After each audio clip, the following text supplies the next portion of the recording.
The titles of two royal family members need to be upgraded. One commentator says that the undiscovered royals of the year should be rewarded for being vital to the firm. It was easy for the less showy members of the firm to remain under the radar during the royal family drama. According to one commentator, the pair of royals should be rewarded for their hard work and dedication. King Charles gave the titles of the Duke and Duke of Edinburgh to Prince Edward and his wife. The title was held by their father, Prince Philip, who died at the age of 99. Rather than keeping the titles hereditary, King Charles turned them into life peerages, meaning that they will not be passed on to Prince Edward's son. Richard said it was a mistake to call Prince Edward and his wife an unsung royal hero of the year. He thought it was an insult. Upgrading the title to a hereditary one is a great way to celebrate Edward and Sophie's importance. Perhaps that would be a good way to encourage their son, James, the Earl of Wessex, to join the firm when the time comes, asked former royal editor at The Sun Charles Ray when he was questioned about the proposal by host Ian Collins. Whoever is the monarch of the day will decide who to give the title back to the crown when Edward and Sophie are gone. Richard wants his son James to inherit the title so he can work for the royal family. It doesn't work like that.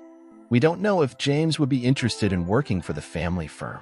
George, Charlotte, and Louis will have grown up a bit by the time they go, but they have lots of life left in them.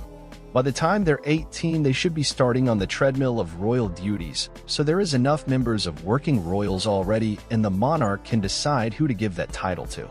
He was asked if it was hereditary. I don't think they would bother that much if it's hereditary or not. The Duke and Duchess of Edinburgh are not hereditary, but they are the heroes of the royal family. King Charles should give them an immediate upgrade so they can pass the dukedom down the generations, according to Richard Eden, who believes their son James will join the firm when the time is right. It's easy to forget that the royal family is more than just the monarch.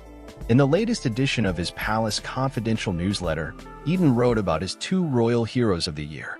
With Prince Harry and Prince Andrew no longer working for the royal family, Edward and Sophie have become even more important to the firm. They have worked hard this year, carrying out engagements around the country and overseas with little fanfare. The tradition of quiet public service embodied by Queen Elizabeth and Prince Philip has continued despite the fact that Harry and Meghan have used their royal titles for personal gain. They chose difficult, unfashionable causes to highlight, such as helping women who have been victims of sexual violence. Hundreds, if not thousands, of young people who have achieved gold in the Duke of Edinburgh's awards scheme will be meeting Edward. King Charles recognized the couple's contribution to the success of the monarchy by announcing on Edward's birthday that he would succeed their father as Duke of Edinburgh. The late Queen and Prince Philip made clear that this should happen at the time of Edward's wedding.